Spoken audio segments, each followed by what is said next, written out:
Boa tarde.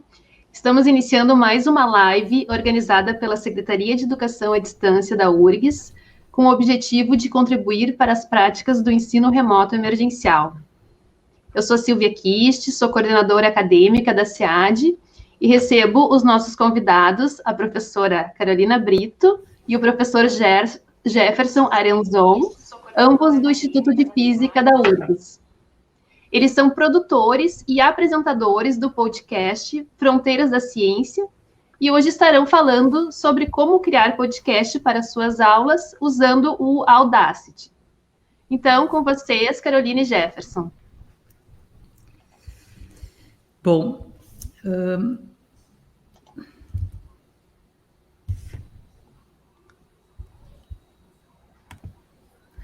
então eu sou Carolina Brito. Eu sou professora do Instituto de Física, como a Silvia acabou de anunciar, e produzo, junto com mais 3 colegas da URGS, entre eles o Jefferson, que vai se apresentar dentro de alguns segundos, o Fronteiras da Ciência. E o nosso objetivo hoje é contar para vocês, assim, de maneira bem simples, como a gente produz o podcast, né? Então, assim, é uma solução possível para produzir esse podcast.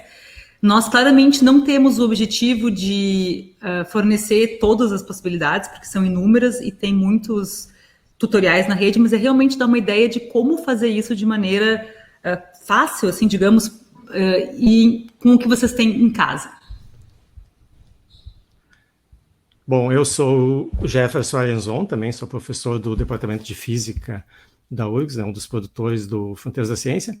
Como a Carolina disse, não só nosso objetivo não é apresentar todas as soluções possíveis, mas também não necessariamente é apresentar a melhor solução possível.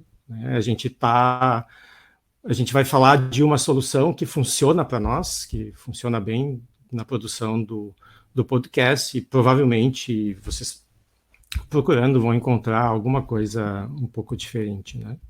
Mas essa é um bom compromisso, assim, entre simplicidade e facilidade de uso, né, e potência de...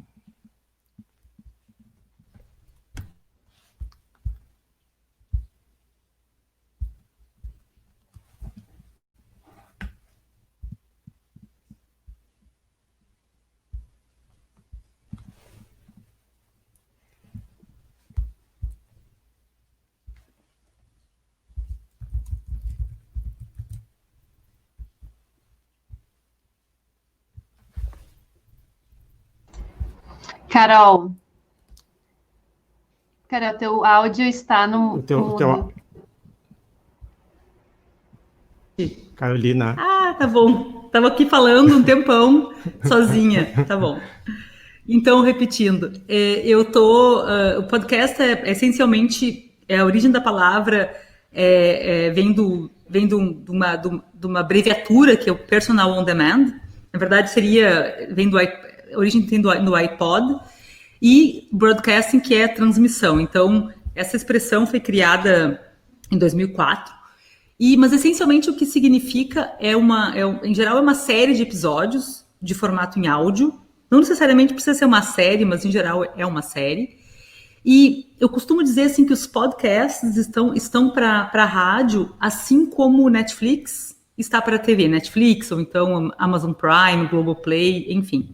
Porque é muito difícil atualmente a gente assistir televisão, digamos, eu vou parar e assistir a Globo, por exemplo. A gente não faz isso em geral. Então, em geral, a gente vai assistir um filme no Netflix, uma série, vai escolher o que a gente vai assistir. E o podcast é isso, né? O podcast seria o usuário que escolhe o que ele quer escutar. Pode ser ciência, pode ser atualidade, pode ser política, pode ser arte, enfim, tem todos os temas que vocês possam imaginar. E ele escolhe quando ele quer fazer isso. Então, assim, para pessoas que gostam de fazer esporte, por exemplo, na academia, correndo, ou no trânsito, sei lá, tá andando de ônibus, de carro, enfim, é alguma coisa que tu pode fazer simultaneamente com outras coisas e pode escutar aquilo que tu tem vontade, em vez de ligar a rádio, por exemplo, e escutar alguém falar de futebol, né? Então é bem mais amplo que isso. Além de tudo, tem uma facilidade que é excelente, que é o fato de que existem diversos aplicativos que podem agregar os podcasts que vocês mais gostam. Então, aqui eu tenho na tela aqui, eu trouxe uma imagem, é um print screen do meu agregador, que eu uso, o Podaddict. E aqui vocês podem ver, tem alguns dos podcasts que eu escuto. E vocês podem baixar esse aplicativo gratuitamente e, enfim, escutar o que vocês quiserem e na hora que vocês quiserem. Então, para exemplificar um pouco, né, um podcast e para falar também sobre a nossa experiência na produção de um podcast. Então, esse aqui é o nosso projeto mais antigo, né, o Fronteiras da Ciência, que a gente está na 11ª temporada, desde 2010. São mais de 400 episódios, e cada um desses episódios ele tem, na sua versão final, ou seja, depois de toda a edição e pós-processamento, que a gente vai falar depois, ele tem 30 minutos. Né? São episódios semanais que mais ou menos acompanham o semestre letivo aqui da URGS. Todos os episódios eles estão disponíveis no nosso site, mas como a Carolina falou, é muito mais simples de ouvir através de um desses agregadores de podcast. Né? Se o agregador que vocês usam, por acaso, não tiver o podcast, sempre é sempre possível incluir à mão, né, através desse arquivo, de um link para esse arquivo chamado RSS, que a gente vai comentar. Então, o nosso programa, além de ser um podcast tradicional, ele também é retransmitido por diversas rádios, né? Não só no Brasil, tem uma rádio no Cabo Verde que transmite também. Mas esse é um dos projetos, né? Cacá vai falar de um outro. Bom, então esse é a minha segunda experiência com produção de podcasts. Ele é um podcast chamado Feminismos, Algumas Verdades Inconvenientes, que, na verdade, a origem desse podcast, na verdade, a ideia era fazer um curso que foi feito, um curso em EAD, que foi produzido em parceria com o NAPEAD, né, coordenados pela Marlise Bock Santos e Caio Ramos, que trabalham no NAPEAD, e no Instituto de Física, coordenados por mim e pela Márcia Barbosa. Então, a ideia do curso era fazer um curso EAD com diversos temas de feminismos, e está disponível na plataforma Lumina da URGS. E em paralelo, eu entrevistei as professoras do curso para fazer episódios de podcast e, enfim, acompanhar o curso e fazer com que as pessoas justamente pudessem escutar. É mais uma propaganda, na verdade, é um resuminho do curso para que as pessoas pudessem escutar aquilo justamente quando elas quisessem, de maneira mais flexível do que o curso online. Então, convido vocês a escutarem esse podcast e também fazerem o curso gratuitamente na plataforma Lumina. Bom, enfim, a gente então... pode passar. Então, o que nós vamos falar nessa apresentação? Né? Nós vamos falar sobre... Primeiro, nós dividimos em 4 etapas. A primeira é a produção de conteúdo. A segunda é como que a gente grava, e nós vamos explicar isso usando o Audacity. E depois a etapa de edição, que é a mais longa e a mais chata, também usando Audacity. E depois a gente vai explicar como que a gente distribui, uma vez que o podcast está pronto, como que a gente distribui esses arquivos. Bem, nessa questão do conteúdo, a produção de conteúdo, aí eu acho que depende muito de cada um, né? Como é que a pessoa vai elaborar seu conteúdo, mas a maneira como nós fazemos, em geral, a gente pensa numa pauta. Por exemplo, eu quero falar sobre câncer, por exemplo. Então, a gente pensa quem que a gente vai convidar. Em geral, a gente quer falar sobre um assunto que nos interessa. Então, sei lá, eu quero falar sobre alguma coisa que eu quero aprender. Então, a gente pensa naquilo, convida uma pessoa que conheça sobre essa área. E daí nós elaboramos o programa também baseado no que a pessoa é especialista. Porque, claro, essencialmente, cada tema é um mundo em si. Então, a gente também foca naquilo que o nosso ou a nossa convidadas conhecem melhor e fazem geralmente pesquisa naquela área. No contexto dessa apresentação de hoje, claro que nem sempre vai ter convidado, porque a gente está pensando também na ideia de que vocês vão usar a produção de podcasts como material auxiliar da aula, né? Então, esse roteiro seria o roteiro de uma aula, e aí cada professor tem sua maneira de elaborar uma aula, né? Mas, em geral, todo mundo tem uma ideia do como é que a gente quer partir com a introdução até um ponto final. E a produção de conteúdo é essencialmente isso, é fazer um roteiro baseado no que eu quero, como é que eu quero chegar à conclusão final. Bem, então, a etapa de gravação, né? Como é que nós gravamos? Nós usamos o software Audacity por várias razões. Primeiro que ele é software livre e é um software gratuito, que é super mantido atualizadamente, realmente bastante, tipo, de maneira bastante frequente. Por exemplo, a última atualização foi agora, né, final de junho.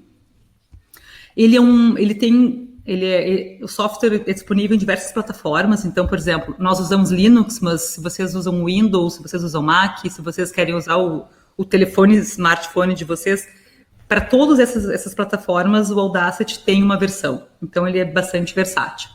Ele tem versão em português, e ele tem flexibilidade porque ele importa e exporta diversos arquivos de formato áudio, e ele faz backup em tempo real. Isso é realmente interessante quando você está fazendo uma edição e o sistema dá um bug, por exemplo, para tudo. E como ele está salvando praticamente em tempo real, em geral, a gente nunca aconteceu de perder uma edição, por exemplo, que seria realmente uma coisa dramática. Então, ele tem essas vantagens e ele é muito simples de usar. Claro, como toda atividade que eu possa imaginar, a gente pode fazê-la de maneira mais amadora ou mais profissional, mas digamos assim, a tarefa mais simples, que é gravar e depois fazer uma edição simples, minimamente simples, é fácil, né? Então, a curva de aprendizado é realmente muito rápido. A pessoa pode aprender literalmente em 30 minutos, a gente está sabendo os comandos mais simples, né? Como a gente vai apresentar hoje. E aqui eu trago uma imagem, assim, do que é a tela básica do Audacity, né? Então, vocês enxergam meu mouse quando eu faço isso? Deixa eu ver. Bom, não sei. Então, vou assumir que vocês não enxergam. Essas linhas, essa conjunto de ondas azuis ali é a gravação, né? Então, vocês estão vendo a voz de uma pessoa, naquele caso ali. Nesse caso, tem 2 canais. Se tem um canal, é um sistema mono, mas o Audacity ele oferece tanto a opção de gravar em um canal ou 2 canais, que é mono e estéreo. E aqui vocês estão vendo, eu mostrei o botão de gravação, né? Então, a coisa mais trivial a fazer é abrir o Audacity, apertar nesse botão de gravação. E o que ele vai fazer, em geral, tem um microfone ali na tela, tem aquele ícone de microfone. Em geral, o que ele vai fazer vai ser assumir o microfone do computador que vocês estão usando, né? O microfone padrão vai ser o microfone da placa do computador, né? Placa de som. Mas, se vocês têm um microfone externo, que em geral é o nosso caso, por exemplo, a gente tem que setar. Mas eu acho que esse é o único detalhe que tem que saber, assim, para começar a gravar. E, obviamente, vocês podem gravar, verificar se está funcionando e daí voltar um pouquinho, tem o botão play ali, né? Então vocês podem, eu não tenho como apontar aqui, mas essencialmente vocês podem testar a gravação, vocês vão ver aquele monte das ondas, um monte de onda azul, vocês podem voltar e verificar se a gravação tá boa ou não, antes de começar uma gravação inteira, né? E para voltar, simplesmente vocês pegam aquele cursorzinho que é uma coisinha assim, né? E vocês podem voltar e reescutar no play e tal. Então, o objetivo aqui não é fazer uma explicação detalhada do Audacity, porque tem bastante tutoriais na rede, né? É só realmente indicar que é um software bastante trivial de usar, né? Só instalar, baixar gratuitamente e sair usando. Quando a gente fala, né, de uma gravação, é sempre bom pensar quais são os fatores que podem determinar a qualidade do produto final, né, a qualidade dessa gravação. Então, a gente vai passar por cima, assim, de algumas coisas, como a qualidade do microfone, a qualidade da sala, do ambiente onde está sendo feita a gravação, e no caso de que alguém participe remotamente sobre a internet, né? Então, quando a gente fala sobre a qualidade de som, o que primeiro vem à mente é esse super estúdio com um baita equipamento, né? A realidade, pelo menos a nossa realidade, ela é bastante diferente. Então, essa aqui é a versão do nosso estúdio portátil antes da Covid, né? Então, aqui, na verdade, tem 2 configurações possíveis de gravação. A que a gente vai falar hoje, que consiste no laptop e naquele microfone que está mais ali em cima. E aqui tem uma maneira alternativa que a gente não vai comentar muito, que é usando um gravador portátil, né, que no caso um Zoom 6. Bom, nos tempos de Covid, o estúdio é mais parecido com algo assim, né, uma pessoa isolada embaixo de um cobertor, né. Na universidade, em tempos normais, a gente podia utilizar um dos diversos estúdios, né, da SEAD, da PEAD, que estão espalhados ali pelos diversos campi, né? Então aqui tem a foto dos dois estúdios, vocês podem ver a questão do isolamento ali na parede, né, com espuma. São estúdios de vídeo, então tem a parede verde. O que eu queria que vocês notassem aqui é que nessas duas situações a gente tem backup de gravação. Na foto da esquerda, a gente tem o nosso sistema duplicado e na foto da direita tem o sistema triplicado. É um laptop com um microfone 2 vezes, ou 3 vezes, porque sempre pode dar algum problema durante a gravação. Alguém configurou errado o microfone, como já aconteceu, e aquela gravação é inutilizada, né? Então é sempre bom ter uma alternativa. Então a estrutura dessas salas é muito boa, além da própria sala, do equipamento disponível, do pessoal super competente que está ali para nos ajudar, né? Agora, em tempos de pandemia, a gente precisa de uma solução alternativa, né? Então, uma solução realista é ter essa configuração mínima, que é um laptop e um microfone. O microfone, em princípio, pode ser até o microfone embutido aqui do laptop, mas essa qualidade de som é muito baixa, né? Então, tem como melhorar bastante a qualidade do som, simplesmente trocando o microfone. Existem diversos tipos, né? Existem os microfones condensadores, os microfones dinâmicos, qualquer tipo de microfone já vai ser bastante melhor do que esse que vem embutido na placa de som, né? Uma coisa que é importante no microfone é que ele seja cardioide. O cardioide é aquele microfone que a gente pode direcionar a região de onde vai ser captado o som. Então, por exemplo, eu aqui com o meu, ele está configurado para captar o som que vem pela frente. Então, se tem alguma fonte de ruído por trás, ou o próprio eco, né, essa captação vai ser minimizada. O cardioide ele permite que se capte o som da frente, ou ele pode captar da frente e de trás, se tiver um entrevistado, por exemplo, não pega pelos lados, né, ou pode ser configurado para pegar de todas as, né, em 360 graus, todas as direções. Se não tiver um microfone desse tipo, se vocês têm filhos que jogam, vocês podem pegar emprestado o headset deles, que já é um microfone um pouquinho melhor também. Ou até o próprio microfone do celular, né? Que tem uma qualidade bastante boa, né? Existem também aplicativos de gravação, vocês podem usar então o telefone para gravar e depois transferir esse arquivo para o computador para ser editado no Audacity, né? Sempre é bom usar um fone de ouvido para evitar retroalimentação, microfonia, essas coisas. Não segurar o microfone ou o telefone com a mão.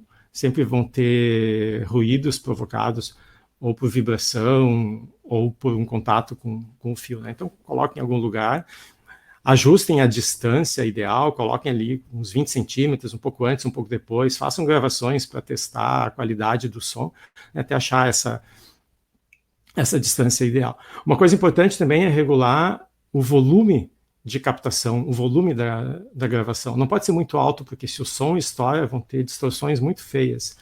Então, começa ali com 50% do volume, aumenta um pouco, abaixa um pouco e tenta também achar qual é a configuração ideal.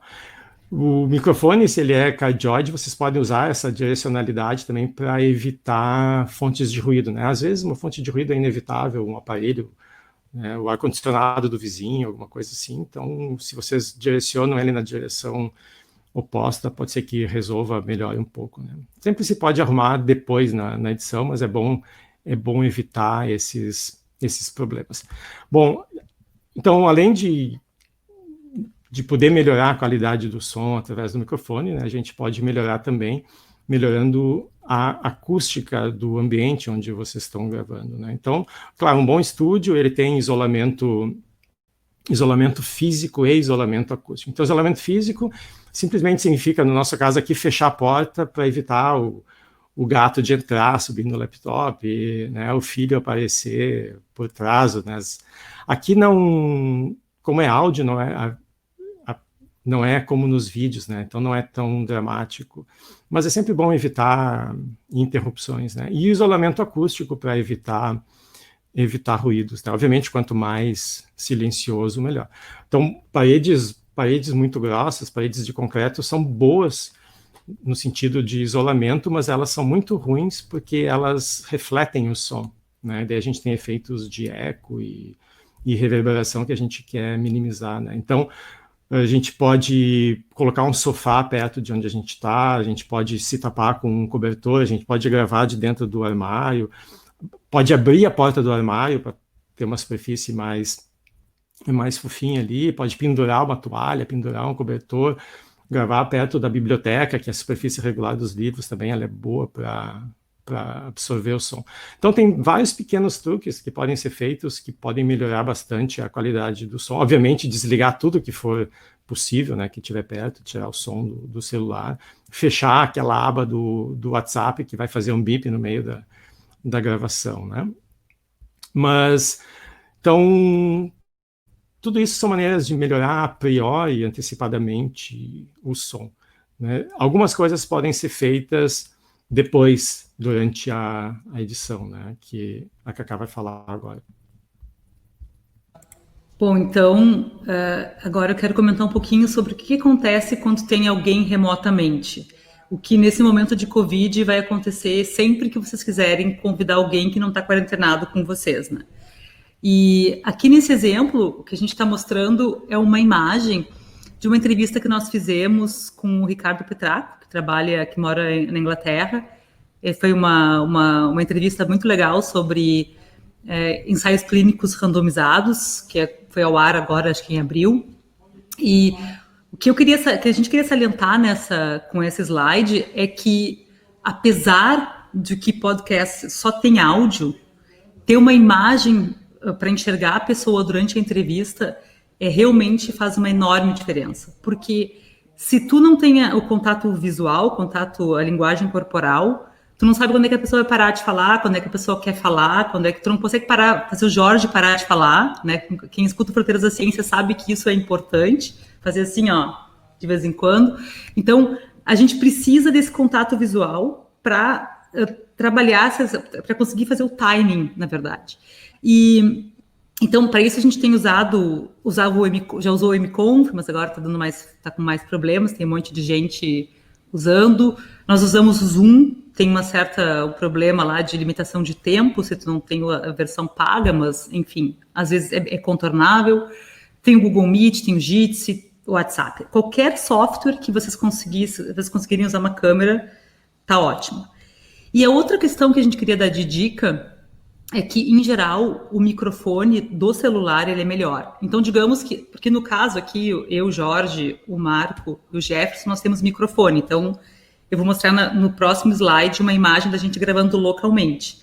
Mas, em geral, o convidado que nós temos, a pessoa não vai ter um microfone bom, né? Ele vai usar o microfone do computador dele. Então, uma alternativa é que o convidado use o celular dele, porque o Jefferson está falando antes, o microfone do celular é melhor, né? Em geral, é melhor do que um microfone de um notebook. Então, essencialmente, o que a gente tem feito agora para gravar nós gravamos localmente, mas o convidado, a gente liga a câmera para aparecer a imagem, né? Para a gente se enxergar nós do programa, e o convidado utiliza o microfone do celular. Essa é a melhor alternativa.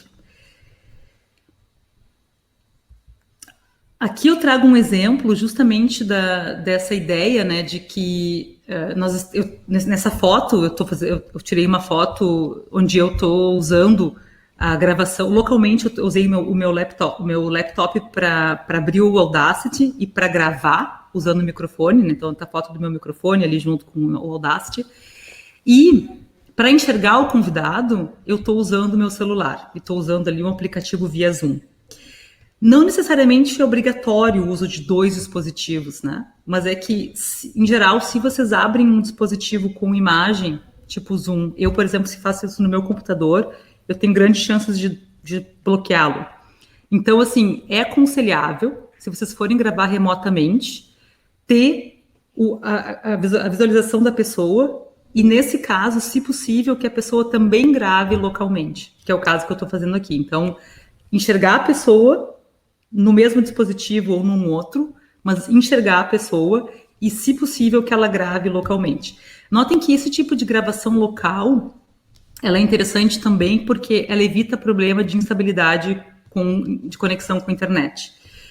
Numa conversa de 1 hora, dificilmente vocês não vão ter um problema de interrupção da rede. Claro que depois a gente pode tirar na edição, mas realmente facilita bastante, né, ter uma gravação perfeita, porque depois se tu está no meio de uma conversa, o assunto e a rede caiu no meio de um papo interessante, tu vai ser obrigado a tirar, né, da edição do programa.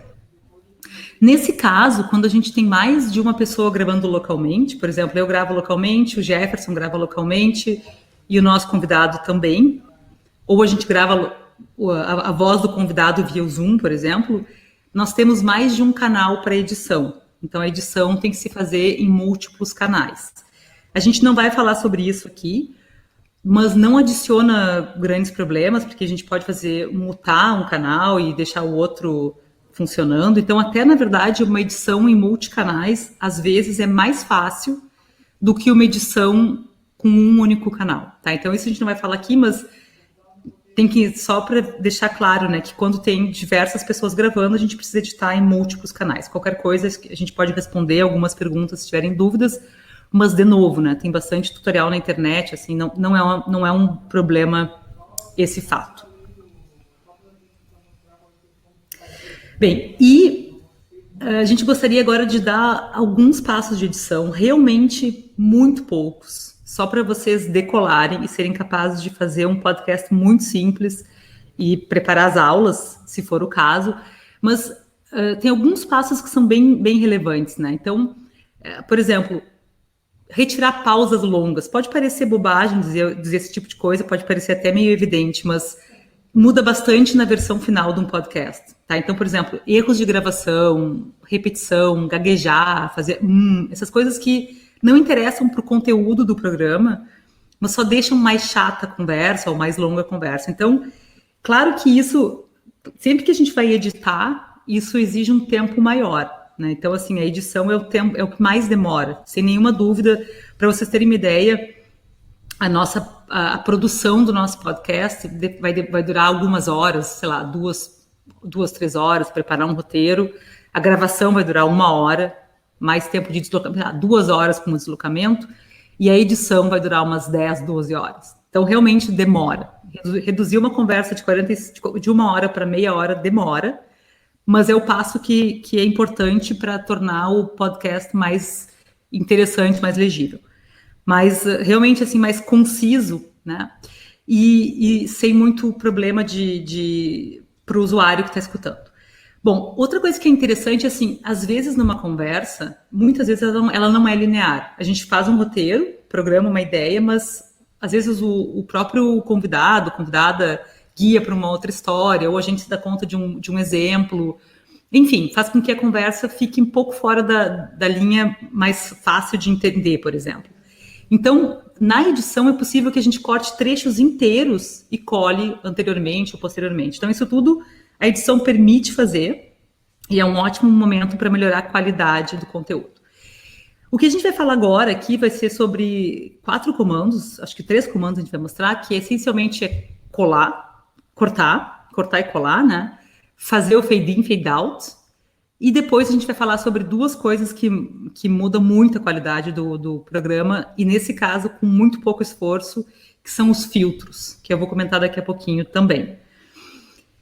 E por fim, ainda na parte de edição, depois que a gente edita tudo, tira tudo que nós não queremos, mudamos de lugar e tal, a gente exporta o arquivo em MP3 e aí está livre para a gente fazer a distribuição como nós queremos, que nós vamos comentar depois. Aqui, a gente salienta mais uma vez, né, que nós não faremos detalhes sobre vários comandos do Audacity, seria muito chato, e, de fato, existem muitos tutoriais. Então, nos perguntem caso vocês queiram e também procurem caso vocês tenham dificuldade em alguma outra coisa.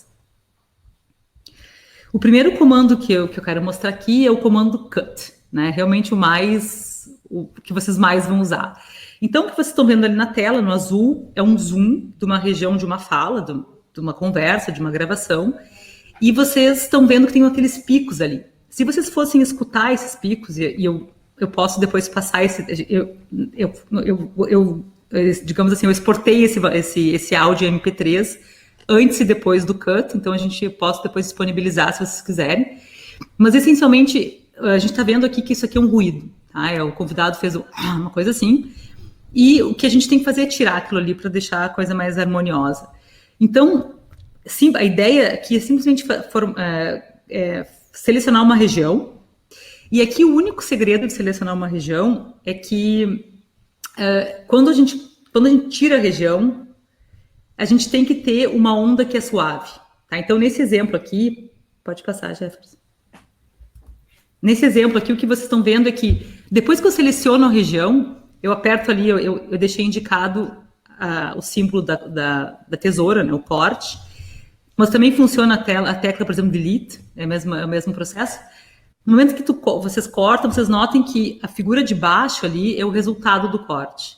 E é muito importante que não fique, por exemplo, uma onda que começa de um lado e faz assim, né? Então, assim, é importante que a gente colhe um começo, o final da fala no começo da outra, para que fique uma coisa lisa, né? E não um tuck no ouvido das pessoas. Por exemplo, no caso do Fronteiras da Ciência, o Jefferson escuta qualquer cut, qualquer tuckzinho, não pode ter 1 micromilímetro, mas eu, por exemplo, sou muito mais tolerante para esses pequenos cortes. Mas, enfim, eu sei que ele ia exigir que eu falasse para vocês da necessidade de termos uma coisa muito suave a cada corte. Bom, tanto que eu vou falar de novo, né? Então, esses cortes que a Cacá está mencionando, eles podem ser feitos ou, né, aqui nesse exemplo vocês podem ver, tem esse bloco de som ali. Aqui eu vou fazer um corte no canto, né? O exemplo que ela deu antes, esse corte estava no meio. Então, são duas situações parecidas. Então, uma maneira de suavizar é fazer aquela emenda que ela mencionou, cuidando, né, para juntar as duas pontas. Quando o corte é num canto, né, como nessa figura do canto esquerdo em cima aqui, existe uma outra possibilidade, porque não tem nada com o que emendar. Então, aqui entra esse fade in, fade out. Então, vocês notam aqui que na figura de cima, do lado esquerdo, eu marquei a região que não me interessa, que eu quero cortar, mas se eu simplesmente cortar, eu vou ficar com um som que é quase zero, né? Olhem na figura de baixo ali, onde depois que desapareceu a região que foi cortada, e vai ter um salto, né? Isso é o que está ressaltado ali no cuidado. Vocês podem notar quase no meio ali da figura que não é exatamente esse caso, né? Mas a linha de som é um zoom bem grande e de repente dá um salto. Quando acontece esse salto, é aquele toque-toque que a Cacá falou antes. Isso é super audível, né? E se acontece uma vez, tudo bem, mas se ele acontece repetitivamente, acaba ficando chato. Então a gente quer eliminar isso. Eu quero suavizar uma situação como essa, onde tem uma mudança abrupta na intensidade do som. Então a solução é fazer o fade. Como essa aqui é a região de, né, olhem ali na figura, a segunda figura de cima, ali do lado direito, você tem uma regiãozinha bem pequenininha marcada. Então, como essa região aqui é a entrada daquele bloco, eu vou usar o fade in. Eu quero começar do zero e aumentar aos poucos o volume. Então, eu marco aquela região e tem acho que eu não tenho aqui, né? Eu vou lá no menu de filtros, de efeitos, e escolho fade in. Aí, o que ele vai fazer vai começar, é como se ele colocasse uma máscara por cima daquela região, né? Se vocês olham, então, embaixo, vocês podem ver que aquele retângulozinho azul que estava na região marcada, agora passou a ser um triângulo. Ela começa do zero, então começa suavemente e vai aumentando. Se eu fosse fazer uma coisa parecida do lado direito daquele bloco de som, eu faria o fade out, onde o som diminuiria suavemente, né? Então, isso são tudo maneiras de manter a linearidade, a continuidade do som quando a gente faz esses cortes, né? Então, uma coisa que é importante na edição é a gente não perder os ouvintes, né? Então, imaginem que vocês fossem ver um filme e vocês vissem a versão original sem a edição. Provavelmente seria uma coisa chatíssima e vocês desistiriam depois, né? Depois das primeiras 4 horas da edição. Aqui é a mesma coisa. A gente grava muito mais do que precisa, e a nossa versão editada ela é bem mais compacta, né? Então isso garante um pouco que vocês não vão perder os ouvintes de vocês, vão deixar muito mais interessante o conteúdo, né? Uma outra aplicação de filtros que é bastante essencial, principalmente numa gravação artesanal como essa, porque sempre vai ter ruídos, né? Então, um pós-processamento que pode ser feito é tentar reduzir, eliminar esses ruídos, e existe um filtro para isso. Então, aqui vocês podem ver que, ao invés de ter uma linha, simplesmente uma linha, eu tenho uma região, uma linha grossa aqui na gravação, aqui nessa figura de cima. Então, isso indica a presença de ruído, né? E mais adiante tem um bloquinho, que é quando alguém falou. Esse ruído eu quero eliminar. Então, como é que eu faço? Então, a aplicação desse filtro ela é um pouquinho mais complicada, porque ela é feita em 2 etapas. Eu primeiro preciso tirar o perfil do ruído. Então, eu marco uma região longa, né, de preferência vários segundos aqui.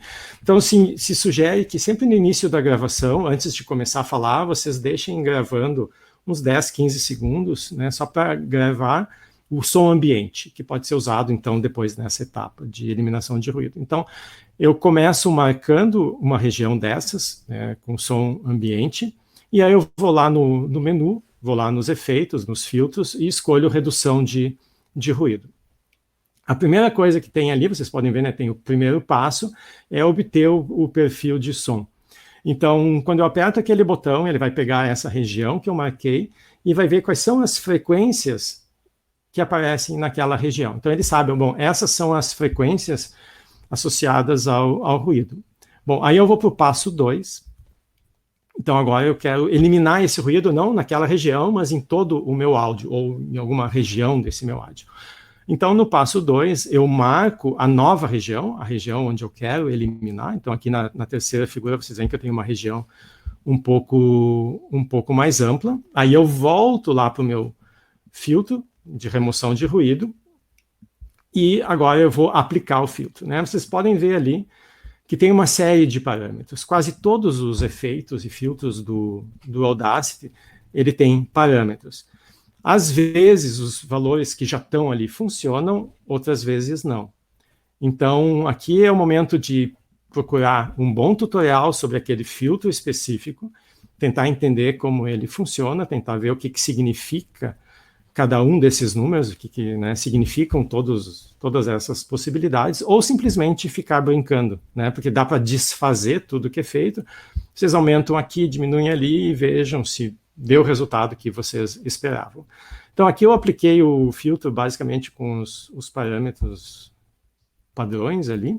Aí vocês veem que em toda a região que está marcada na terceira figura, quando eu vou para a quarta, que é depois da aplicação do filtro, vocês veem que aquela linha grossa agora passou a ser uma linha muito fina, né? Claro que isso nas regiões onde só tem ruído vai ser ótimo, mas nas regiões onde tem alguém falando, algumas frequências que eu não queria podem ser eliminadas, né? Então você sempre tem que ouvir direitinho para ver se não acabou causando algum tipo de distorção excessiva, né?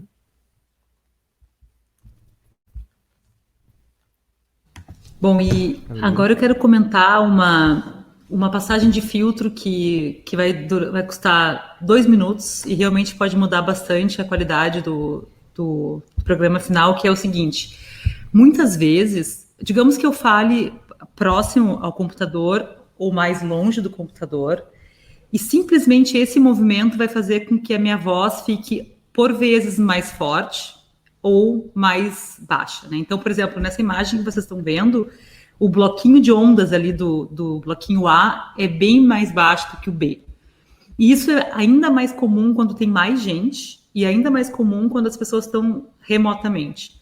E isso significa que a pessoa que vai ouvir o podcast, ou ela vai escutar, às vezes vai ficar surda, que é o caso do B. Se ela está ouvindo num volume que ela está escutando bem o bloquinho A, ela vai ensurdecer quando chegar no B, ou se ela está ouvindo para o B, ela vai escutar nada quando chegar no A. Então, esse tipo de problema, ele pode ser resolvido com um compressor dinâmico, que a gente chama, que é uma espécie de filtro que realmente ele analisa a relação entre os tamanhos, e o que ele faz é que depois que eu aplico esse bloquinho ali, a gente faz as etapas, vai no efeito, aplica o plugin ali, vai num outro link, que é o plugin de 1 a 15, e aí aperta, nesse caso aqui eu usei o Compress Dynamics 126. O que ele faz é que ele vai equalizar os dois bloquinhos, as duas vozes. Então ele faz isso em todo o programa. É simplesmente vocês só tem que marcar a região que vocês querem equalizar, aplicar o filtro e tá pronto. Claro que nem sempre vai ficar excelente, né? Aqui eu estou mostrando para vocês o link, esse plugin, ele não vem junto, esse em particular, ele não vem junto com o Audacity, então é preciso baixar esse plugin. Nesse link aqui eu tô indicando aonde vocês podem buscar esse plugin, onde vocês podem buscar também como usar, porque nesse caso tá aplicado aqui os vários parâmetros que são default desse plugin, mas óbvio que tem milhares, sei lá, da ordem de 6 ou 7 parâmetros, então para cada vez tem que brincar um pouquinho, né, com os parâmetros. Eu, em geral, uso o default, mas nem sempre é o ideal. Então, assim, esse tipo de compressor dinâmico, ele vai custar 2 minutos a mais na edição, talvez 5 no máximo, e vai mudar muitíssimo a qualidade do podcast.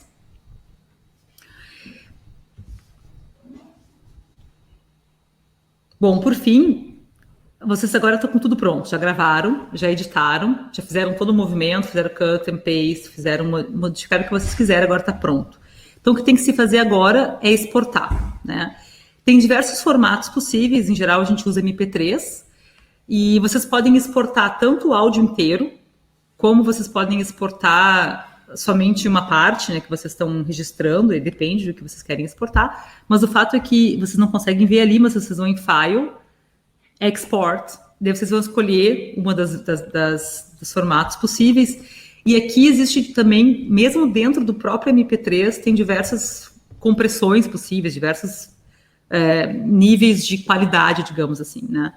E uma boa qualidade com tamanho ok vai ser lá, a gente usa sempre o 128 kbps, né? Que vocês vão ter uma opção ali, enfim. Então, realmente tem diversas opções, mas essa daí, vocês vão ter uma boa qualidade de som com tamanho de áudio, de arquivo que não é muito grande.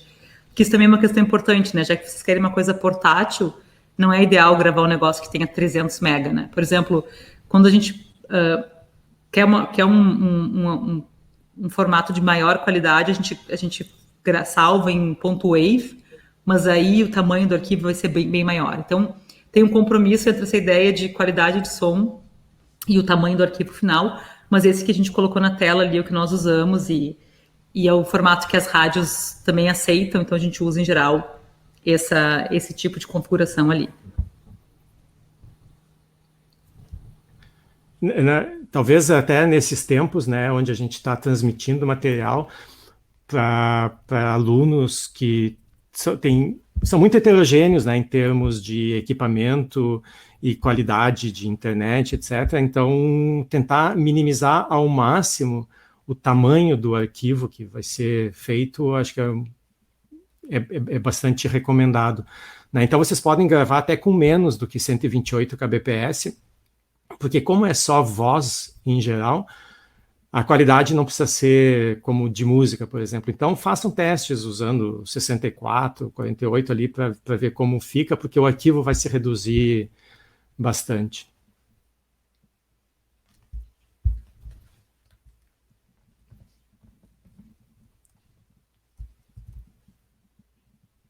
Teu som está mutado.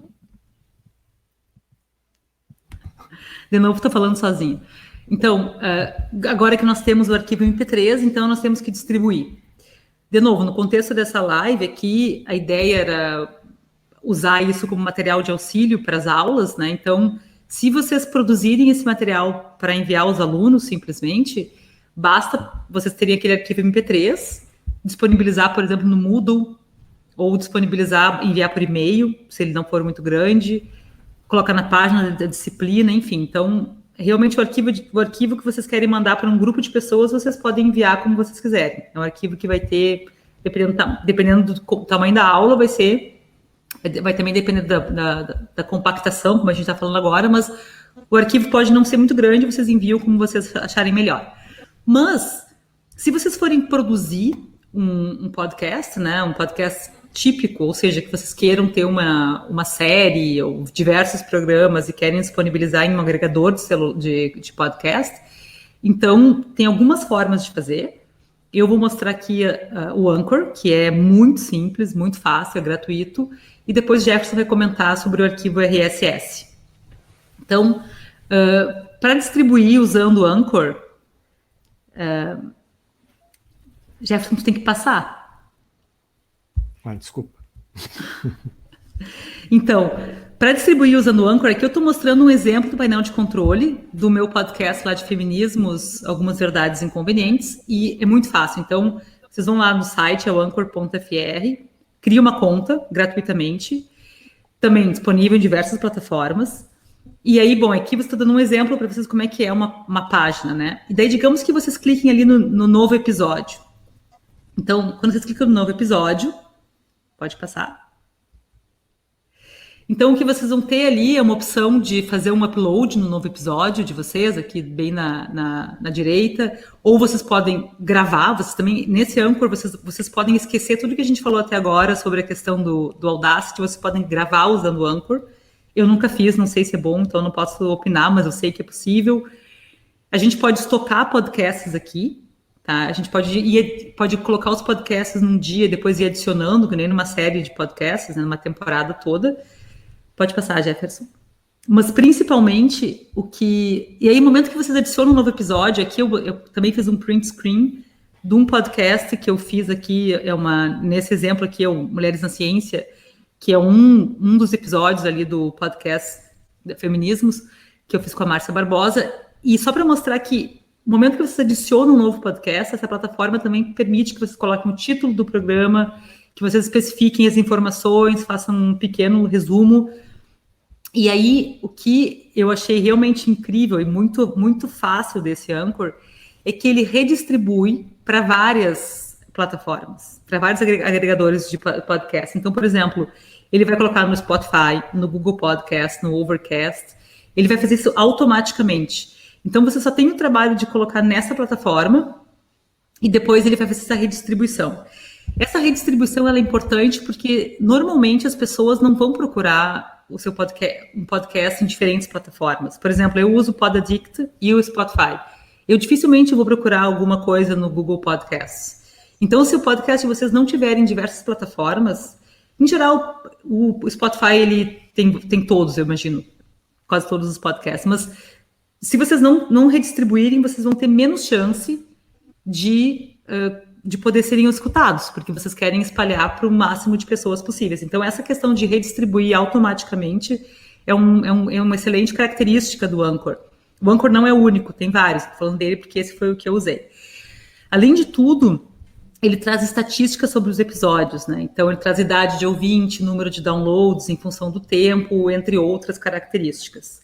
Então, esse tipo de coisa também nos ajuda a entender o que o ouvinte gosta, né? Será que qual tipo de episódio faz mais sucesso, para quais idades e tal. Então, é uma plataforma muito, muito fácil de usar, que realmente vale a pena, porque é fácil e gratuita. Jefferson, eu te lanço a palavra para tu falar um pouco sobre o arquivo RSS. Essa solução que a Carolina falou, ela é sempre preferível, né, porque ela automatiza essa redistribuição. A alternativa, que é como a gente faz no podcast, é fazer manualmente o arquivo, né? Então, como é que todos esses softwares vão saber que vocês estão lançando um novo episódio?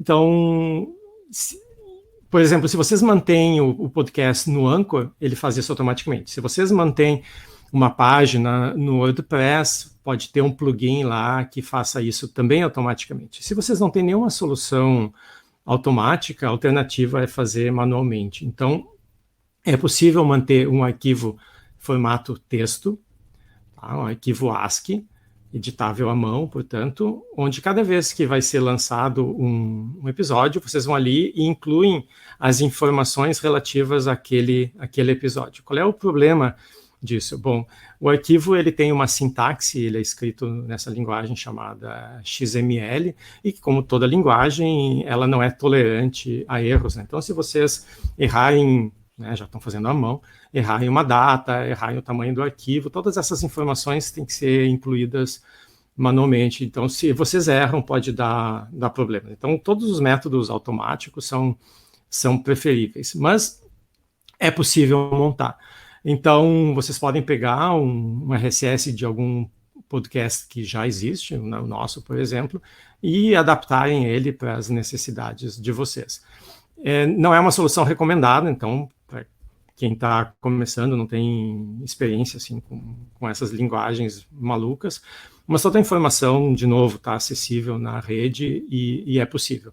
Então, se vocês querem submeter o podcast de vocês para algum sistema que não é incluído no redistribuidor automático, vocês podem simplesmente pegar esse arquivo, ir lá e inscrever, né? Que foi basicamente o que a gente fez em vários desses. Tá? Então, é sempre possível fazer à mão, né, isso que o Anchor e outros fazem automaticamente. Mesmo que eles façam, você sempre tem a possibilidade de pegar o arquivo e fazer algum ajuste que ele não faça. Né? Então, é bom saber que existe essa possibilidade.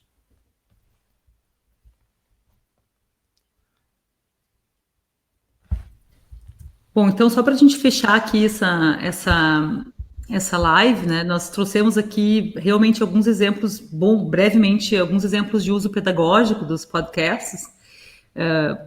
Por exemplo, que podcast, em geral, para mim, né, eu escuto política, atualidade, ciência, mas assim, a gente também pode pensar realmente em termos de aula, né? Então existem cursos via podcast. Tem um que eu escuto bastante, que é o primeiro ali, os cursos do Collège de France, em francês. E ele, por exemplo, é a gravação, é um curso super prestigioso, então a pessoa fala e eles editam e colocam em podcast, então é realmente a gravação de um curso. Depois tem um exemplo aqui, Presidente da Semana, que é um podcast da Folha de São Paulo, que varre todos os presidentes do Brasil, realmente muito interessante, então conta história. E depois tem a História do Brasil nas Ruas de Paris, que é de uma emissora francesa, então tem assim, e aqui estão listados 3, tem uma infinidade, tem muitos podcasts de história, né, de artes, enfim, de várias matérias que são realmente cursos, né? E depois o podcast, obviamente, pode ser usado como material complementar, tá? Então, claro, se vocês vão dar uma aula, falar sobre algum tema, dificilmente não haverá um podcast que poderia complementar a aula. Mesmo na nossa área em geral, sempre tem, né? Sempre tem algum podcast que já falou sobre entropia, sobre segunda lei da termodinâmica. Realmente tem sempre algum podcast que poderia ser usado. Recentemente, o Fronteiras foi utilizado como base para seminários na escola João 23, inclusive convidaram o Jefferson para ser o da banca, né, dos seminários. E E bom, e claro, tem uma outra ideia também que nós estávamos conversando com a Silvia, foi até a ideia da Silvia, que o podcast poderia ser usado como formato para avaliação nesses tempos de Covid, né? Que o aluno poderia preparar, ter como tarefa a preparação de um podcast, né? Claro que a pessoa tem que ter uma certa destreza na edição, mas é uma possibilidade. E com isso, não sei, a gente abre para as perguntas agora, tem várias ali. Como é que a gente faz? A gente vai respondendo? Tem várias aqui. Jefferson, a Silvia. Tudo bem. Eu não sei se vocês querem que a gente vá postando, de repente, ali as perguntas. Tá.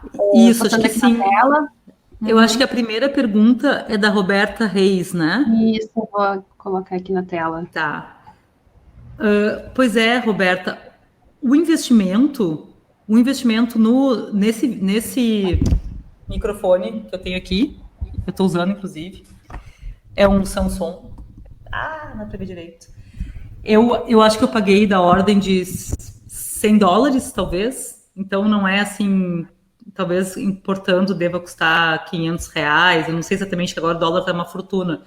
Mas é dessa ordem o investimento. Talvez chegando... Se tu comprar um melhorzinho, da ordem de 1.000. Jefferson, talvez tu conheça melhor esses dados. Assim, esse microfone é um microfone USB, condensador, né? E ele é muito bom, né? Eu não vejo necessidade de ter nada muito melhor do que isso. A gente também tem uns microfones dinâmicos que acho que até são mais baratos do que esse. Né, e também são excelentes. O microfone, então, é algo que se consegue por um preço razoável, né? O que a gente fez na época foi consultar um amigo nosso que é engenheiro de som e pedir sugestões, né? Então, a gente, de novo, né, a gente não é especialista nessas coisas, então a gente consultou. Então, vocês podem tentar entrar em algum fórum de especialistas e pedir sugestões dentro da possibilidade que vocês, ou do que vocês pretendem gastar nisso. Tem uma outra pergunta também que está relacionada com o áudio, que eu acho que, né, se tem como usar o celular como entrada de áudio. A gente nunca tentou. Pois é. A única coisa que eu imagino é tu gravar com o celular e depois isso vai ser um arquivo que tu vai te enviar e vai abrir no Audacity. Isso é fácil. Mas diretamente eu não conheço também. Mas deve ter, né? Tu conhece, Jefferson, alguma coisa? Não, eu não sei. Talvez seja possível, né, conectar, mas realmente não. Bom, a outra maneira que a gente falou seria... lá no início, que a gente está apresentando uma solução que funcionou, né? Então a gente não conhece todas as possibilidades. O que eu consigo imaginar também é que o Audacity tem versão para celular. Então, se tu baixa o Audacity... Tem sim, a gente checou. Tem versão para Android. Eu nunca usei, mas tem versão para Android. Então, se tu baixa o Audacity, tu pode provavelmente gravar direto. Nunca testei, mas é factível, eu imagino. Pois é, eu expliquei mal isso aí. Tu tem razão, Grace. Então, quando as pessoas estão conectadas remotamente, depende. Então, por exemplo, se eu e o Jefferson vamos fazer um programa, nós dois... Ele vai gravar usando o equipamento dele, o microfone, e vai gravar localmente usando o Audacity. Mas, por exemplo, naquela imagem que eu mostrei, onde estávamos nós 4 e mais o convidado, o Ricardo, ele usou o microfone do celular, do computador dele, e nós usamos o som que saía no Zoom. Tá? Então, o Zoom ele grava, quando o Zoom apaga, quando ele acaba a reunião, ele grava inclusive a imagem e o vídeo, a imagem e o áudio num diretório do computador, e nós usamos aquele áudio para capturar a voz do Ricardo. Então, poderia ter usado a voz de todo mundo por ali, mas como cada um gravou localmente, nós usamos só do Ricardo do Zoom. Mas é possível. Então, naquele caso, a gente estava arriscando, por exemplo, as flutuações da rede, né? Mas, enfim, o Zoom tem uma vantagem também, que a gente pode gravar mais de uma pessoa. Eu estava gravando, acho que o Marco estava gravando, tinha várias pessoas gravando, e aí, enfim, depois tu edita aquele MP3 que fica salvo lá do Zoom. Mas a pessoa que está falando remotamente, ela não precisa ter o Audacity, né, para participar. Isso, não precisa. Eu acho que essa daí, Silvia, não sei se já é foi esse. respondida. Isso, eu Já acho foi que o Mike... exatamente. Eu acho que é esse aí, isso, perfeito. É esse mesmo, perfeito. Ixi. Bom, a minha dica é consultar um fonoaudiólogo, ou fonoaudióloga, mas... Foi o que ela disse, dica de fono. Não, Cristiane, eu cheguei a comentar, né, que tu pode melhorar algumas coisas, por exemplo, mudando a distância que tu tá do microfone, né? Tenho sempre uma distância ideal, evitando a reverberação, né? Então, a reverberação é quando tu tem uma superfície que está perto do microfone e ele não chega a ser um eco, porque o eco normalmente se pensa, tu fala, dá uma pausa e escuta o teu som. Ele é bem separado, mas quando o eco está superposto com o que tu está falando, aí é como se tivesse uma tremida, né? Uma reverberação. Então, isso são coisas que podem melhorar a qualidade, né? Falar com tranquilidade, falar devagar, né? Olha, não funciona para todo mundo. Meu depoimento é o seguinte: desde que eu sou criança, eu falo rápido, eu sofria bullying quando eu era criança na escola, porque diziam que eu era radialista, sofrendo. falava muito rápido. Eu ainda sofro, mas assim, sofrendo. Era terrível. Então eu fui uma fonoaudióloga, né, quando eu era adolescente, treinei durante sei lá quantos meses, e ao final de um ano, sei lá quantos meses depois, eu tinha melhorado 5%, segundo meus amigos da época. Então eu desisti. É triste mesmo, é um problema. Mas deve ter fonoaudiólogas que sejam mais, enfim, que consigam mudar essa característica. Tem outra pergunta aqui da Cristiane também. Pois é. Depende como tu mede, né, a aceitação. Se tu for olhar pelo número de downloads que a gente não tem um número preciso, mas cada episódio nosso, a gente calcula que deve chegar a uns 20 mil downloads, né? Então, eu acho que, considerando que tem muitos podcasts de ciência em português, o nosso é um dos mais antigos, mas atualmente existem muitos, né? Eu acho que esse número é bem expressivo, assim. Então, eu acho que sim, acho que tem muita gente que gosta de ouvir sobre ciência, né? Agora, mas, Cristina, como distribuir Cristiane? Cristiane. Mas a questão da distribuição para chegar ao público mais leigo, o que nós temos um problema do Fronteiras, que é a questão de gênero, né? Nós temos apenas 10% de mulheres que nos escutam.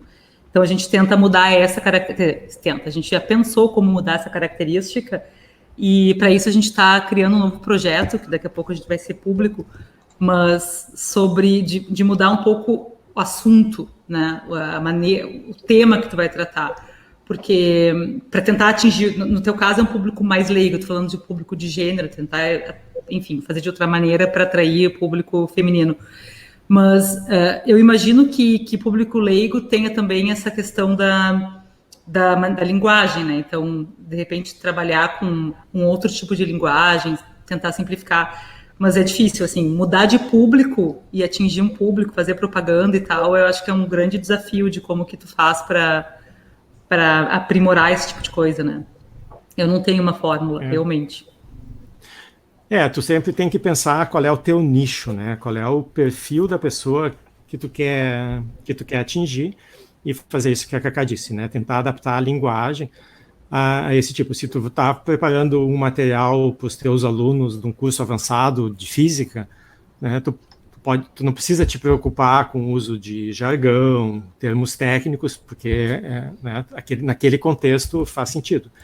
Agora, se é um episódio para público amplo, tem que cuidar muito isso, né? Então, começar cuidando quais são os termos que tu usa, não colocar nenhum termo técnico sem uma boa definição, tentar colocar isso num contexto histórico, falar como foi o processo que levou aquele conhecimento, né? Contar a história das pessoas que estão envolvidas, tudo isso ajuda bastante, né, a ampliar o interesse das pessoas que ouvem. Porque, às vezes, as pessoas, até inicialmente, elas não estão tão interessadas em ciência, mas ouvindo uma história, né, às vezes vocês conseguem engatar elas. Essa pergunta da Carmen, não sei, vocês não fazem, eu acho, a edição no Anchor, né? Eu nunca fiz, Carmen.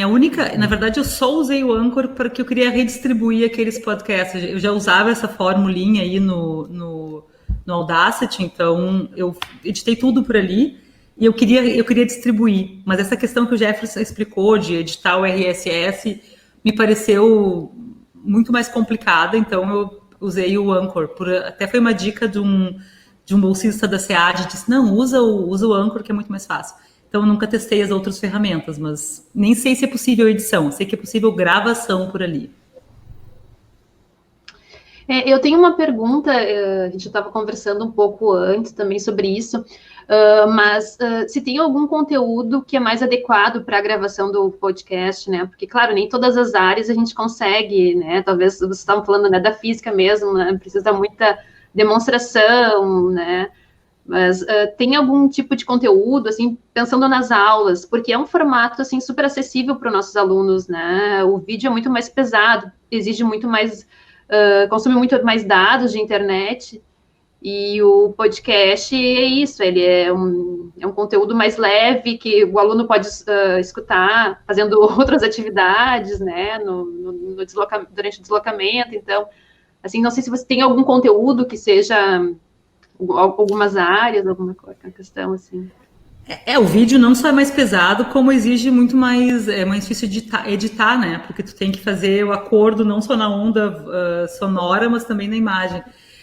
Assim, claramente tem alguns temas quando a gente vai falar que a gente sempre se pergunta como é que vai explicar isso sem a ajuda de uma imagem, né? Então, assim, mesmo dentro da física, tem temas que são mais fáceis e outros que são mais complicados. Mas, essencialmente, eu diria que as matérias de exatas têm uma certa dificuldade a mais, né? Porque a gente usa a linguagem matemática, então tem essa... Mas mesmo assim, a gente fala de física no podcast, mas eu tenho a impressão de que contar são temas de história, temas que não exijam linguagem matemática, tem uma facilidade maior, né? Apesar de que mesmo nesses outros a gente consegue fazer alguma coisa, né? Tudo que tu for usar, tudo que tiver necessidade de visualizar alguma coisa vai ter alguma, tu vai perder algo, né? Então, se tiver uma foto que tu, mesmo em história, né? Se tu quiser mostrar uma foto, tu não vai ter como, ou numa área mais técnica, se tu precisar mostrar uma derivação, um cálculo, não vai ter como. Mas tem que sempre lembrar que a ideia de utilizar o podcast é como um complemento. Ele não vai ser... Dificilmente tu vai montar o curso só usando isso, né? Então, tu pode enviar um PDF para os alunos, para que eles possam olhar, né? Consultar enquanto estão ouvindo. Por exemplo, esse nosso PDF aqui, né? Então, a gente poderia ter só o áudio e a pessoa baixa o PDF em algum lugar. Então, pensando nisso como um conjunto de materiais didáticos, né, daí eu acho que o podcast se encaixa bem para qualquer área. Eu acho que ele pode ser usado, então, para qualquer área, principalmente o nível de complementaridade vai mudar um pouquinho de área para área, mas é possível sempre. E eu fiquei pensando até para a introdução de um assunto, no curso de feminismos, a estratégia que vocês utilizaram, né, para convidar as pessoas, para deixar aquele gostinho, né, do que vai ser, o que vai tratar aquela aula, né, então também acho que é uma excelente forma, né, de gravar. Essa era a ideia do podcast de feminismo, justamente. Isso. Né, vou disponibilizar um livro, um artigo para o aluno ler, eu posso fazer um podcast para fazer esse convite à leitura, né, ou fazer um resumo, alguma questão assim, e eu fico pensando também para os alunos, né, como solicitar para que eles façam, né, eles podem ler um artigo, ler um livro e fazer um resumo, né, ou a própria aula, né, a gente faz uma aula online, faz um vídeo, bom, qual é a compreensão do aluno?